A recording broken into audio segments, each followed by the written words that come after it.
Muy buenas noches, queridos amigos. Una vez más acompañándoles en Entre Nos con Roxana, hoy con un programa muy especial a través de Conéctate Radio y Conéctate TV. Nos estamos acompañando aquí en el estudio desde Miami.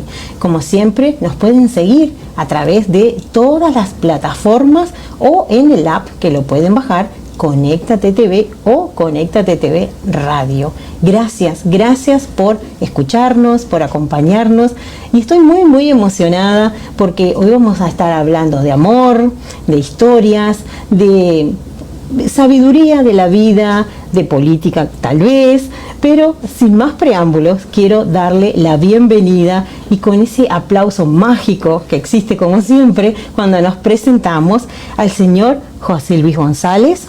Él es escritor cubano-americano, como dicen. Sí. Así que le quiero dar la bienvenida y nos está presentando en la noche de hoy un libro que ha escrito, que está su portada en inglés, pero bueno, aquí lo vamos a presentar en español, 90 millas o millas, como dicen. Millas. Bienvenido. Muchas gracias. Es un placer, muchísimas gracias. Gracias por elegirnos, por acompañarnos, y emocionadísima porque este libro conecta, como decíamos, el amor, pero también historias que muchos de nosotros, los inmigrantes, vivimos y tenemos que aprender. Definitivamente. Este libro está basado en hechos reales, que están apoyados por video, por cartas, por fotografías, por muchas cosas. Pero nosotros tenemos una costumbre en Entre Nos, es conocernos, conocer quién está detrás de este libro, detrás de estas vivencias. ¿Quién es José Luis? José Luis González es un caballero que nací en el año 52, ya saben mi edad, el cual tuve 8 años en Cuba, y en noviembre 2 del 60, mis padres, mi hermana, mi mamá y mi papá decidimos abandonar a Cuba y venir a los Estados Unidos. Desafortunadamente, cuando llegamos no había ningún punto de apoyo como lo hay hoy. No había ningún refugio, no había gente que hablaba español, así que fue bien difícil para la familia, especialmente para mi madre, que casi lloraba todas las noches. Pero gracias a Dios llegamos y pudimos abrirnos camino. Pasamos unas cuantas semanitas en la Cruz Roja durmiendo, pero fue interesante, vaya.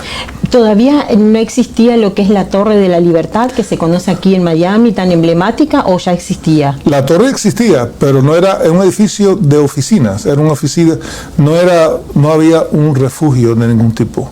Refugio para los cubanos, para ninguno. En noviembre del 60 no había nada. Es que más, después de la 57 Avenida para allá era puro monte.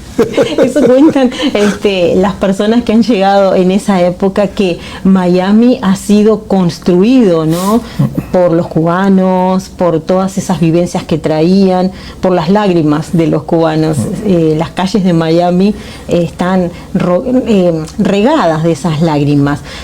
¿Cómo fue el momento que le dijeron tenemos que salir y dejar? Porque para cualquier inmigrante es muy difícil, sí, y especialmente cuando se es pequeño. Bueno, imagínense que cuando mi madre y mi padre, cuando dejamos nosotros nuestra casa en Cuba, fue igualito que usted dejó su casa ahora para venir para el estudio aquí. Bien traumático, le voy a decir. Y el automóvil de nosotros lo dejamos con las llaves puestas en el aeropuerto de La Habana, y ahí se quedó. No sabemos qué le pasó, porque de ahí nos montamos al avión y vinimos para acá. Antes de montarnos en el avión nos quitaron todo. Las joyas, la cartera, todo. No pudimos llevar ni siquiera matules, tú sabes, para maletas, sin nada. Al contrario. Entonces cuando nos bajamos del avión en Miami, imagínate, ni conocíamos a nadie, ni teníamos nada. ¿Cómo es ese Miami de los años 60 para ubicarnos? Porque estamos acostumbrados a verlo en las películas, bellísimos, cada vez más con edificios altos, anti-huracanes que se están construyendo. Yeah. Me imagino que sería un impacto para un niño de 8 años. ¿Cómo veía un niño de 8 años ese Miami que lo estamos acostumbrados a ver hoy? Bueno, para empezar, el aeropuerto, cuando uno se bajaba del avión, se bajaba uno a donde en la aterriza, pista, como en la dijeron, ¿no? pista, en la pista. Ahí no Nunca había, tuve esa experiencia. no había más nada más que una pista. Y entonces todos nos bajábamos ahí. Entonces nos llevaban en una fila india, ¿no? Nos llevaban donde teníamos que ir para recoger las maletas, pero nosotros no teníamos maletas porque no nos dejaron sacar ninguna maleta. Entonces de ahí pues pasamos porque llegamos con visa de turista y nos dejaron pasar, basado en eso. Y de ahí para adelante pues fue mi padre que nos dijo vamos a hacer esto y esto y esto y nos pusimos a caminar. Nada más que te hago un cuento que de lo más interesante. Mi hermana tenía una muñeca y esta muñeca era lo que mi hermana quería más en la vida, imagínate. Y hace una semanita antes mi mamá le había dado un billetico de $5. Supongo que era mucho dinero. Sí, en aquel entonces era para que mira, esto es para cuando vayamos, porque ya les habíamos dicho que nos íbamos de viaje, para cuando vayamos allá para comprar un regalito. Y entonces ella cogió esos $5 y los metió en la carterita de la muñeca. Como toda mujer que guarda en las carteritas el dinero.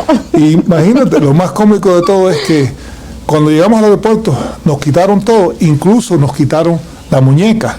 Pero mi hermana dio un escándalo, vaya, que el aeropuerto entero era increíble. Mi hermana, que era fuerte, y es fuerte, mejor dicho, tremendo escándalo dio. Y entonces el miliciano, el policía que estaba allí, dijo, ¿qué le pasa a la niña que está gritando tanto?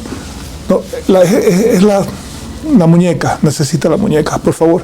Y entonces le dieron la muñeca y mi hermana se cayó. Entonces, cuando nos bajamos al avión en Miami, lo único que teníamos en el bolsillo eran los $5. Eso fue lo que salvó la vida. Mandado por el hombre.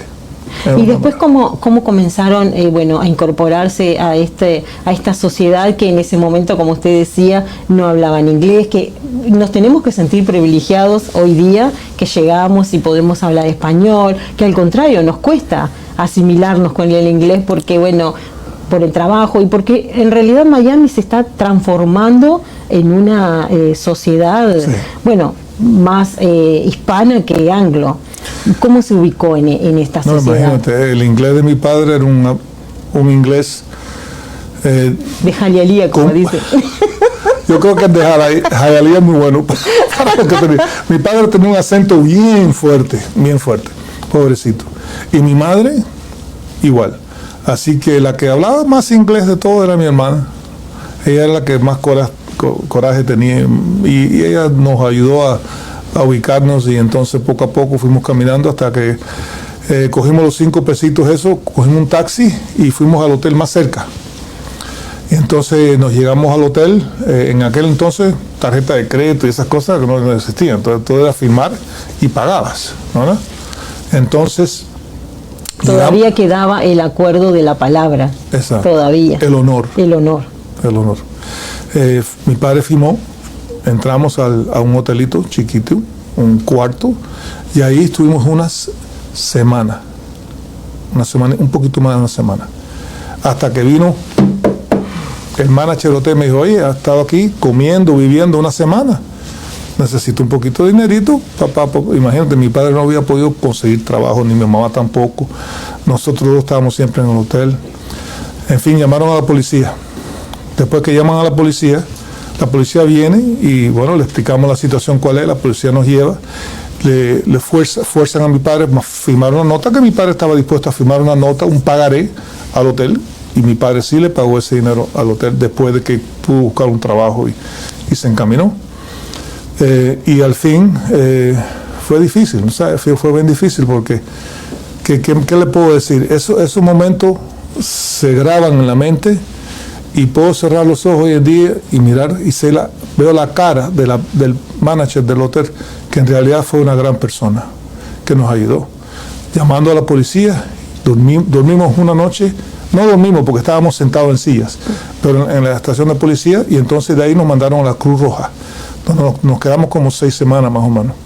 Esos son generalmente todos estos episodios que hacen de que las personas cuando emigran se fortalezcan y vayan teniendo esta adaptación y esta evolución, ¿no? Porque el salir de una tierra que estaban confortables, bueno, con su vida cotidiana, con su lenguaje, con sus aromas, porque a pesar de que están muy cerca, pero es otro el aire también que hay. Mi madre era doctora en pedagogía. Ella era profesora en la Universidad de Ruston, que era un colegio americano en La Habana. Mi padre era vicepresidente de la Ford, de la división de camiones. Y muchos años trabajó con la Ford. Y llegamos aquí y no teníamos nada, ni sabíamos el idioma, ni las costumbres, ni nada. Y no teníamos ni un tío, un abuelo, un padre, nadie. Nadie. Fuimos los primeritos casi. Y evolucionó. Y sabe, cuando usted comentaba todas estas situaciones, ¿llegó en algún momento a preguntarse por qué a nosotros ahora, mirándolo, ¿no? Con otra arista, con otro caleidoscopio, ¿no? Que uno empieza a buscar, bueno, colores, situaciones. ¿Se ha preguntado por qué nosotros, por qué nos pasó, o simplemente le ha servido para, bueno, volcarlo en este libro? La verdad que yo creo que esa fue la mano de Dios, en mi opinión. Porque mire, le voy a usar yo como ejemplo, ¿no? Yo llegué aquí, me gradué de Miami Senior High School, de bachillerato, donde aprendí a jugar fútbol americano. Nunca había visto yo una fútbol hasta que llegué aquí, pero cuando aprendí el juego me gustó la acción. Porque en Cuba se inclinan generalmente a la pelota, el boxeo, otras cosas, natación, pero no fútbol americano. Entonces, imagínense, al llegar aquí y aprender ese deporte me gustó muchísimo, y entonces jugué lo bien suficiente en el bachillerato en Miami High, que la Universidad de Miami vino y me firmó y me dio una beca de 4 años universitario, todo pago, para que yo estudiara la carrera que yo quería mientras que yo jugara fútbol para ellos. Eso es un ejemplo para hoy día, los jóvenes que van a la universidad y que se enrolan en algún deporte y a veces dejan o se involucran en otras cosas, el beneficio y el privilegio que pueden tener. Claro. Yo creo que ese es un buen testimonio también para motivar a tanto joven que hay, especialmente cuando llegan, que no saben dónde ubicarse. Bueno, mi madre y mi padre eran ambos fuertes, mucha disciplina en la casa tenían conmigo. Cuando yo llegaba, por ejemplo, de bachillerato a mi casa, mi madre se sentaba conmigo a enseñarme lo que era un diptongo. Ya lo olvidé hasta yo, creo. Castellano, imagínese usted. ¿Usted cree que yo, un muchacho de 15 años, me gusta sentarme cuando llegue a la casa de un día entero en las clases y práctica de fútbol, a aprender el español, el castellano? Pero usted sabe una cosa, muchas gracias sí. a ella. Porque hoy en día tengo el castellano. No muy bien, pero bueno, me defiendo. Perfecto, quiero felicitarlo porque realmente está perfecto. Y creo que es ese esfuerzo, ¿no? De que los padres tratan de mantener la lengua, el lenguaje e inclusive hasta las lenguas nativas, porque hay muchas personas que llegan de Centroamérica, tienen una lengua indígena o bueno de los pueblos primitivos o de los pueblos originarios, como se les suele decir ahora, y aquí la truncan. ¿Por qué? Porque quieren hablar inglés. Claro. Está bien, pero hay que mantener, son nuestras raíces, no podemos perderlas. Y hoy lo está volcando en su libro 90 millas. Imagínense, después de 4 años universitarios donde me hice contador, me gradué con buenas notas, y después de jugar en la Universidad de Miami, vinieron varios equipos profesionales a querer que yo jugara fútbol con ellos. Acabé firmando con el equipo que ese año ganó el Super Bowl, los Oakland Raiders. Imagínense. Y eso fue que ¿Cómo es estar en un Super Bowl? ¿Cómo es estar en un Super Bowl? Bueno, pero no hice el equipo, francamente, porque en aquel entonces habían 40 jugadores. Y habían 16 en lo que le decían el taxi squad. Y yo estaba en los 16, no en los 40. Porque era un novato, imagínate, mi primer año, y estaba aprendiendo muchísimo el fútbol y estaba jugando para un tremendo coach que se llamaba John Madden. Y entonces el próximo año me cambiaron para Filadelfia. Y fue el primer año que estuvo ahí Dick Vermeil en Filadelfia. Así que llegué a jugar, a estar, con lo mejor de lo mejor del equipo de fútbol de este país, pero me di cuenta que el fútbol a largo plazo solamente era el vehículo para llegar a mi objetivo. Claro. Conseguí una carrera, llegué a jugar fútbol profesional, conocí la vida de un profesional y entonces tuve que tomar. Porque generalmente cuando se hacen profesional, como dice usted, tratan de querer ser más profesionales, querer ser unas megas estrellas y a veces no estudian o dejan de estudiar o se transforman en, no sé, ídolos, porque yo lo noto a veces, ¿no? Y lo veo en los jóvenes que quieren ser como y no pueden llegar porque esas personas, bueno, muestran una vida y un estar que no es el que realmente debería ser, ¿no? El de una persona que se dedica al deporte, que se entrena, terminan como un ídolo musical. Yo me di cuenta, el fútbol es un deporte bien brusco, bien fuerte, que ese deporte no se puede jugar por mucho tiempo. Y si tratas de jugar por mucho tiempo, casi siempre sales lesionado, algún problema. Entonces me di cuenta que tenía que usarlo y me retiré en el año 76 de los Eagles. Estuvo en el periódico, todo el mundo estaba diciendo, estás loco, después que tantos años jugaste, ¿por qué te vas a retirar? Yo dije. ¿Y tuvo lesiones graves o...? Sí, he tenido. Yo me siento a veces que estoy armado con diferentes piezas, ¿no? Tengo una cadera que está mala, tengo un pie que está malo, tengo muchas cosas que, yo me creo, me veo y me digo, escasamente puedo caminar. Pero a mí siempre me gustó mucho el deporte. Está bien y creo que, es como esos trofeos del héroe, ¿no? De guerra, que cuando dicen, tengo una fractura aquí, me duele la mano, me duele el hombro. Y tiene que ver con esa disciplina del deporte. Todo. Pero bueno, es como el héroe. A mí lo que me gustó más del fútbol que me sirvió para poder tener mi carrera. Pues mis padres eran pobres, no teníamos nada cuando llegamos y no pudimos en ese poco tiempo yo desarrollar. Entonces eso fue lo que yo pude utilizar, ¿no, verdad? Como mi vehículo para llegar a ser un contador número 1. Me gradué de contabilidad, me hice CPA, Certified Public Accountant, y he estado practicando más de 40 años. Esa fue fase número 2 en mi vida. Yo he tenido 4 fases. Uy. ¿Y la tercera? Bueno, la tercera es que cuando estaba yo trabajando para la firma de Ernst Young,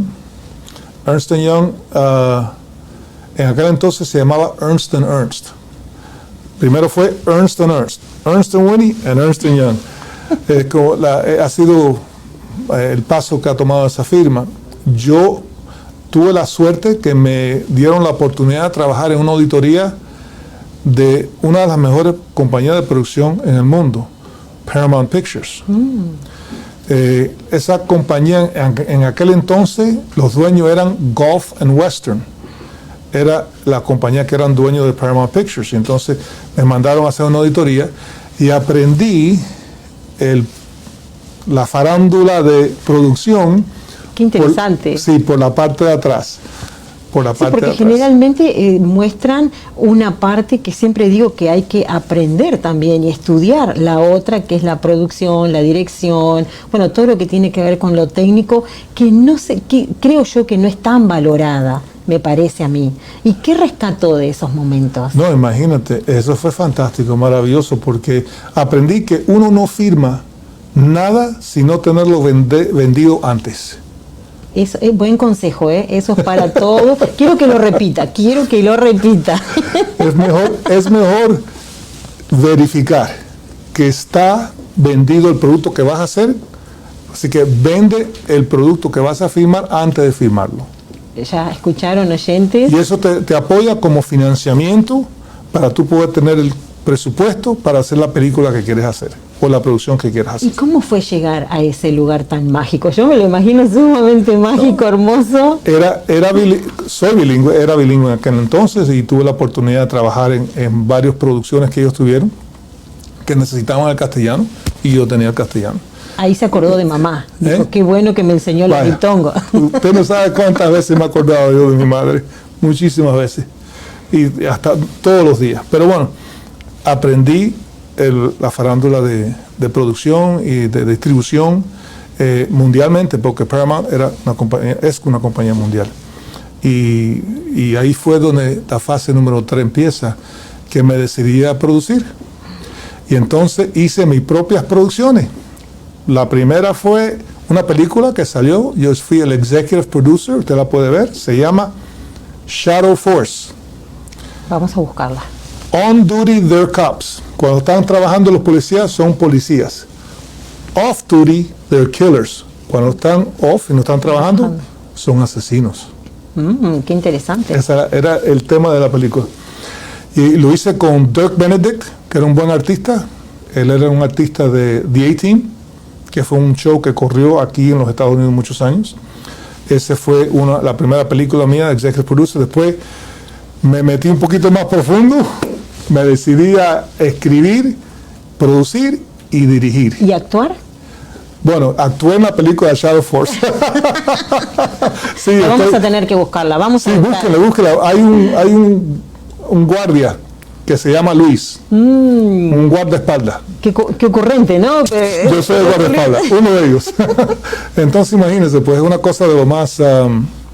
Pero ¿cómo se sintió en esa actuación? Estaba muerto de miedo, como si fuera a ir a jugar un juego de fútbol y hubieran 80,000 personas gritándome, ¿no verdad? ¿No verdad? Es lo mismo, porque la emoción es mucha y fue de lo más emocionante para mí estar con artistas y profesionales que eran tan talentuosos.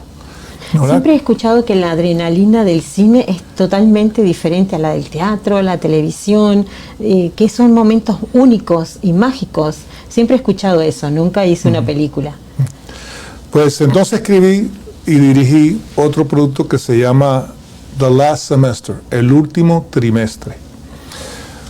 Y escribí un guión para una clase de drama del bachillerato de Beach High, aquí en Miami Beach. Eran como 20 estudiantes y escribí un guión para ellos y producimos una película que se llama The Last Semester, que también fue maravillosa y exitosa. Y usted sabe quién me ayudó a hacer la música. ¿Quién es yo? Kiki García. Kiki García es Miami Sound Machine, uno de los Miami Sound Machine, y él y Héctor Maguer, su socio, me hicieron todo lo que es la filmación de música. Así que fue fantástica la experiencia que tuve ahí. Me gustó muchísimo y la película hoy en día se puede ver donde quiera. ¿Y en qué etapa dijo, bueno, ya incursioné en la dirección, en detrás de cámara, actuó? ¿Y por qué quedó en stand-by? ¿Por qué? Porque ya, ¿sabes? Ya había llegado al punto donde dije, bueno, la experiencia la tuve, la disfruté. Como que las rutinas lo aburren, me da la impresión, como que me gusta. No es que sea la rutina, porque mira, llevo casado muchos años. Entonces, bueno, así que... Hay rutinas que gustan. Se va quedando. Sí. Entonces, pues básicamente no es que me aburre, es que yo quiero hacer mucho en mi vida y todavía tengo mucho por hacer. Y ahora lo que... Vino con una misión. Sí. Y esa es la de transmitir y llevar este mensaje como el que tenemos ahora. Lo bueno que tienen los Estados Unidos, lo muy bueno que tienen los Estados Unidos, es que este es el país de la oportunidad. La oportunidad siempre se le va a presentar. La pregunta es, ¿usted está preparado para lidiar con esa oportunidad? ¿Usted tiene la perseverancia para triunfar con esa oportunidad? Esas son preguntas que uno se la tiene que hacer. Me la hice yo con la contabilidad, me la hice yo con el CPA, me la hice yo produciendo y ahora me la estoy haciendo con el libro que escribí. ¿Y tiene algún sueño que le quite el sueño? que lo tenga yo todavía. duermo poco. Hay veces que mi señora me dice, ¿qué haces despierto? Creando, los creativos no duermen. Los creativos no duermen. Estamos llegando a la cuarta etapa, imagino. La cuarta etapa, el libro. El libro, bueno, como lo ven en portada, está en inglés, pero es 90 millas. El primero de varios. Por supuesto, claro que sí, y de la película que sin duda yo creo que va a salir de este libro y de muchas producciones.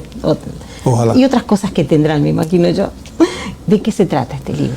Es una historia de amor. Sí, es una historia de amor y está basado en hechos reales, no es ficción. Me costó 20 años, más de 20 años hacer ese libro. Y básicamente empieza la historia en cómo se formó el Partido Revolucionario de Cuba de la Revolución de Fidel Castro. Hubieron 7 hombres que contribuyeron muchísimo a que eso se convirtiera en una realidad. No solamente con su tiempo, sino con dinero y con relaciones. Tengo fotografías, tengo datos de todos tipos, tengo videos que tomé en el año 92, 93, 94, porque desafortunadamente muchas de estas personas ya pasaron por la edad. ¿Por qué después de 20 años contar esta historia? ¿Por qué es tan importante que se sepa después de 20 años? Esta historia de amor que tiene muchas aristas. Porque las generaciones que vienen atrás de los baby boomers tienen que apreciar, tienen que saber, tienen que informarse, tienen que conocer la historia para que la historia no se vuelva a repetir. La parte mala de la historia nunca se vuelva a repetir. Eso es muy importante. Y entonces me siento obligado a contar algo y traer a la superficie la verdad de cosas que pasaron que hasta hoy en día han sido ocultadas por el gobierno y otras personas que son interesadas en la situación. El personaje principal existió. Sí, cómo no. Sí, tengo fotografías de él. Sí, las vamos a compartir, las estamos viendo. Bueno, en el libro es Pepe, creo que en la historia real también era Pepe. Sí. Para nuestra audiencia, ¿quién era Pepe? ¿Por qué se cuenta esta historia de Pepe? Pepe fue un buen amigo de Fidel Castro. Fue una persona, un profesional. Fue un buen padre. Fue un buen humano, un buen cubano. Que ayudó. ¿Por qué? Porque tenía el sueño de la libertad, el sueño de convertir a Cuba en el país que pudiera haber sido, imagínense. Todo eso fue, ese es Pepe, eso es Pepe, esas son las acciones de Pepe, eso define a Pepe. Entonces empieza en el año 56 en Union City, New Jersey, con el grupo de cubanos recaudando dinero para poder levantar el Partido Revolucionario y financiar una revolución contra el tirante Batista. ¿Por qué se elige ese lugar? Había muchos cubanos en Union City, New Jersey. Union City, New Jersey, en New Jersey as a whole se conoce como una área donde muchos cubanos siempre se han podido... entonces, por eso se escogió allí. Tenían familias, tenían casas, tenían sus hogares, y fuimos allí y nos reunimos con ellos y pudimos nosotros desarrollar un interés no solamente de los latinos que estaban allí, sino también de los americanos. Y se recaudó mucho dinero y ese dinero se utilizó para fundar el Partido Revolucionario y ayudar con la invasión. La invasión no, la guerra. La revolución. La revolución. Tenemos una llamada, pero si me permite, José Luis. Hola. Hola. Hola. Hola, buenas noches. Mi nombre es Marisa. Un gusto. Un gusto. Yo nomás quería comentar que suena muy interesante la parte cinematográfica en la vida del señor José Luis, que me parece que tuvo mucho tiempo para ser un contador y convertirse en director de cine también. Me llama mucho la atención. Muchas gracias. Gracias por tu opinión y por acompañarnos. Gracias. Muchas gracias. La plática. Muchas gracias. Muchas gracias. Gracias por acompañarnos. Bueno, muy amable al oyente y a todos los que nos están acompañando en esta noche tan especial a través de Conéctate Radio, Conéctate Televisión. Estamos compartiendo con José Luis y que, bueno, nos está contando acerca de esta historia de Pepe en el libro 90 millas, que Pepe es el reflejo de muchos Pepes quizás, sí, y de muchos que fueron parte y quizás usados de alguna manera para estos regímenes y que aún en día lo siguen siendo. Sí. Nos estaba contando antes del llamado, bueno, cómo se creó esta alianza, esta coalición sería en este lenguaje moderno, sí, ¿verdad? Para que, bueno, Fidel pudiese estar en el gobierno. Sí, fueron 7 hombres en realidad que empezaron y de verdad se dedicaron a hacer esto y fueron exitosos porque recaudaron miles de dólares. En aquel entonces miles de dólares eran dólares. Entonces tengo hasta los libros contables tengo de cómo se desarrolló la inversión. Pero eso es un gran hecho histórico también, porque muchas personas desconocen la realidad de una Cuba y de un Estados Unidos no contado, ¿verdad? No conocido. Sí. No, y entonces lo más feo de todo en un aspecto es que después que estos 7 hombres dedicaron su vida, hicieron lo máximo, poco a poco Fidel fue deshaciéndose de esos 7 hombres. Se pudo deshacer de 6, pero no del 7º. No del 7º. José Luis, hoy estamos muy solicitados. Qué bueno tenerlo. Muchas gracias, muchas gracias. Tenemos otra llamada. Buenas noches. Sí, buenas noches. ¿Cómo estamos? Muy bien. Gracias por llamarnos. Claro que sí. Súper interesante el programa. Gracias. ¿De dónde nos está llamando? ¿Cuál es tu nombre? Mira, mi nombre es Manuel Flores y yo vivo acá en Miami. Gracias por acompañarnos y por seguirnos también. Sí, un placer. ¿Quieres hacerle alguna pregunta al escritor? Sí, mira, es muy interesante la historia que cuenta José Luis González, y la pregunta es, y yo veo que ha tenido una vida muy polifacética, ha sido jugador profesional de fútbol americano, luego se volvió contador público, CPA, y la pregunta es, ¿cómo contrasta la vida de un contador para luego ser escritor y productor de películas? ¿Cuál es el contraste? ¿Cómo la experiencia de vivir de una profesión de contador, cambiarla ahora a un productor de películas? Muchas gracias. Gracias por comunicarte. Muchísimas gracias por esa pregunta. En realidad, no es José Luis González, es el país que nos ofrece las oportunidades que podemos disfrutar hoy en día.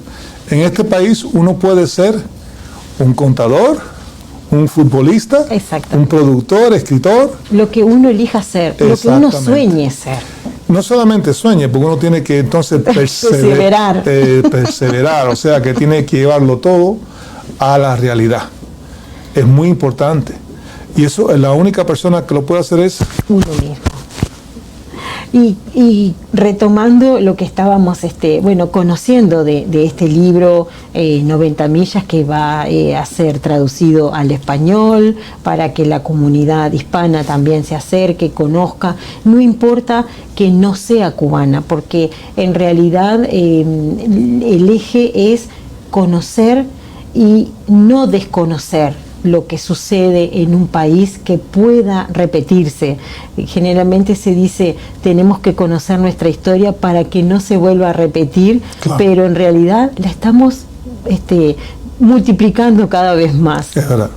Y parece que hay una disociación, ¿no?, en lo que nos pasó y, bueno, lo olvidamos y surge nuevamente. Pepe tiene una historia muy interesante de amor, de sacrificio, de lucha. ¿Qué más podemos conocer de Pepe que nos deje un mensaje y que estas generaciones se conecten? Bueno, Pepe tenía mucho coraje, tenía un gran corazón en el pecho.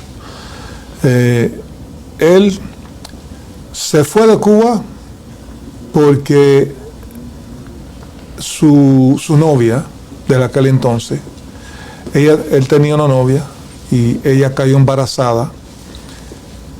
Ella, sabiendo que habían desaparecido, de los 7 habían desaparecido ya 5 o 6 de ellos, no me acuerdo exactamente el tiempo, el timing, pero sé que ella le dijo, tú te tienes que ir de Cuba porque vas a desaparecer igual que los otros muchachos, ¿no verdad?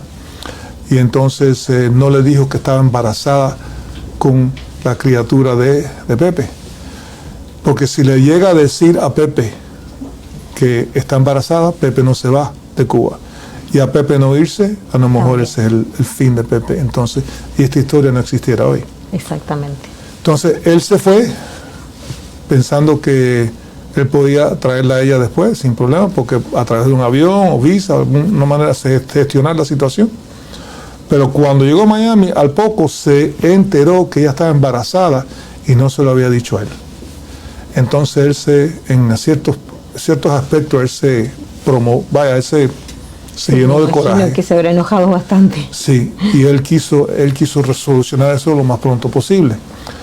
Y lo primero que hizo, él se unió a la CIA, al CIA. Él se unió a la CIA para poder ayudar en lo que pudiera ayudar, para poder llegar a Cuba y traer a su criatura y a su novia. Pero desafortunadamente no tuvo, fue un periodo bastante largo, porque al CIA tienes que entrenarte, tienes que pasar muchos exámenes, tienes que aprender bien el idioma, muchas cosas que hay que hacer. Pero al fin lo hizo, después de mucho tiempo, lo hizo, y entonces fue parte de una operación, cuando digo operación, no es operación de sino es una operación clandestina. Claro. Una operación clandestina de CIA, que lo que hicieron se llamaba la operación 90 millas. Claro. 90 millas se llamaba la operación. Fueron 10 hombres, de los cuales él y un amigo de él que se había hecho en Miami, Pablo, que también estaba en el CIA, que fue el que lo ayudó con el CIA. Y Miss Fishman, que también lo ayudó con el CIA. Se metieron en esta operación, los 10 hombres, se metieron en Cuba 48 horas más o menos antes de la bahía de Cochino. Más o menos. Vamos a hacer entre 48 horas y 24 horas. El timing no lo tengo exacto porque es difícil, porque no había ningún récord que yo pudiera observar, pero eso fue lo que me dio la matemática. Diciendo eso fue... se supone que esta operación estaba diseñada por los Estados Unidos para meter estos 10 hombres en Cuba para determinar la capacidad militar que tenía Fidel Castro con los cohetes. Los cohetes, no solamente cohetes nucleares, sino todo tipo de cohetes que tenían, y si habían tropas rusas allá. Pues como Pepe, en realidad un hermano de Pepe había sido el ingeniero en una construcción de una base, inmediatamente ellos fueron, después que se embarcaron, esos 10 hombres fueron a esa base. Cuando fueron a esa base, vieron que habían SS-19s. SS-19 misiles son surface-to-surface missiles. Son cohetes que van de Cuba a los Estados Unidos. No contra barcos, no contra nadie. Y al detectar eso, también detectó que habían más de 1,000 hombres soviéticos, soldados soviéticos allí. Cuando detectaron esa información durante esa obra, inmediatamente se lo mandaron al submarino. Los submarinos se lo mandó a Washington, D.C. y al CIA, allá, donde está la base del Pentagon. Y fue la razón que nadie sabe hasta hoy en día. Ya la invasión de la bahía de Cochino ya se le había dado el green light, o sea, avancen. Ya habían desembocado, ya estaban en la playa. Pero que cuando reciben los Estados Unidos esa información que hay cohetes y hay rusos, le dicen, oye, no vamos a mandar ni un avión, nada, ningún apoyo aéreo, porque no queremos tener un problema. Un problema más grande. Una guerra con Rusia en este momento. Eso no, claro. Esto no es para eso. Y por eso nadie lo sabe. Eso está en el libro y está documentado por el tiempo. O sea que la razón que el avión, el YouTube, vuela por arriba de esa área en Cuba específicamente es porque ellos recibieron los coordinates, ¿no, verdad?, de el grupo, los 10 hombres que fueron en la operación 90 millas. Eso se lo dieron a las Fuerzas Armadas norteamericanas y mandaron el avión, y cuando confirmaron le dijeron a los cubanos, se quedaron ustedes en la playa de Girón muy mal, porque una invasión sin apoyo aéreo, imposible. Imposible. Y eso es lo que, bueno, tristemente hoy es el beneficio que tienen, ¿no?, muchos cubanos, porque es como Estados Unidos tapó su culpa y le da estos beneficios. Claro.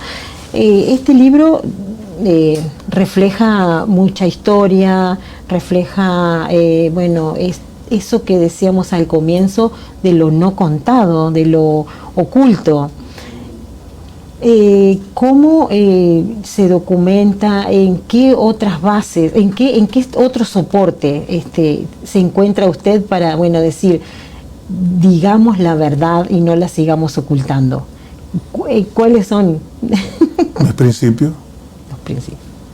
Mi madre, desde que tenía la verdad siempre, aunque te haga daño a ti, la verdad siempre. Y entonces, por eso me demoré más de 20 años en hacer este libro, porque hasta que yo no tuviera todos los hechos al kilo, como decimos los cubanos, al kilo, yo no iba a imprimir. El libro está validado por esa documentación que quizás muchos otros libros no lo tienen. Exacto. Y que por eso nosotros tenemos que leer 90 millas de José Luis González. Muchísimas gracias.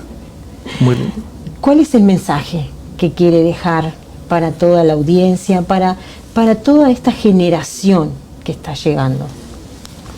¿Y qué conexión tiene con la guerra de hoy o con lo que estamos vislumbrando y el temor que tenemos de esta guerra que se está dando? Le ruego a todas las generaciones, todas, que por favor tienen que prepararse, tienen que educarse, tienen que estudiar mucho y saber llegar siempre a la verdad, no depender de una persona que te cuentas un cuento, sino de hechos que puedas tú confirmar con fotografías, con cartas, con documentos, con video. Me explico, como hice yo en este libro. Siempre tienes que busca siempre la verdad, busca siempre lo real. No te dejes embutir, tú no quieres ser ningún tonto útil de nadie más, porque enseguida que cambie el gobierno, los primeros que se van a ir, ¿tú sabes cuáles son? Los tontos útiles. Así que edúcate, prepárate y persevera, siempre, siempre, siempre. Eso fue lo que me ayudó a mí a llegar aquí. Y muchas de las personas hoy en día que me ayudaron a mí, también es muy importante. O sea que las relaciones son también importantes. No solamente el esfuerzo que uno hace, sino las relaciones con que... Hay un dicho en español que dice, dime con quién andas y te diré quién eres, ¿no, verdad? Sí, así es. Bueno, es muy importante que tú sepas quién eres. ¿Dónde encontramos el libro? ¿Dónde podemos El libro se puede conseguir en Amazon, se puede conseguir en Barnes & Noble, se puede conseguir en Million Books, en muchos lugares, está en todos los lugares.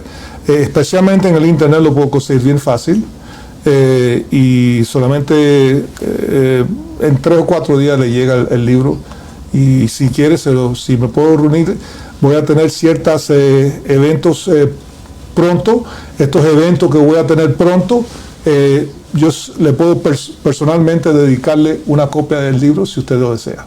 y lo esperamos en una entrevista muy próxima para conocer más del libro 90 millas, pero también de la película, que yo sé que se hará muy pronto también. Así que es un secretico para la próxima. Así que, bueno, está aquí para ustedes, para que lo compren, para que se acerquen a José Luis y que disfruten de esta historia de amor, pero también de un legado histórico. Y que no olvidemos que Pepe nos dejó un mensaje. Es verdad. Muchas gracias. Gracias a ustedes. Gracias por compartir. Muchas gracias. Es un placer. Gracias. Gracias. Y nosotros nos encontramos próximo martes, 8 de la noche, Entre Nos con Roxana. Conéctate Radio, Conéctate TV. Gracias. Los quiero.